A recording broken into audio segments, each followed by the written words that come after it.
हुलासगंज के कटौली में पति ने पत्नी को किया मारपीट, पुलिस मौके से किया गिरफ्तार।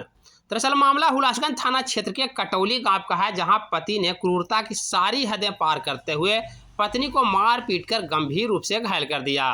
इस संदर्भ में पीड़ित पत्नी को ग्रामीणों द्वारा हुलासगंज सामुदायिक स्वास्थ्य केंद्र में भर्ती कराया गया, जहां महिला का इलाज जारी है। पीड़ित महिला के बयान पर तत्काल हुलासगंज थाने में प्राथमिकी दर्ज करते हुए पुलिस आरोपी पति को मौके से गिरफ्तार कर जेल भेजा है। थाना अध्यक्ष चंद्रशेखर कुमार ने बताया कि पुलिस महिला के बयान पर प्राथमिकी दर्ज करते हुए आरोपी पति को गिरफ्तार कर जेल भेज दिया।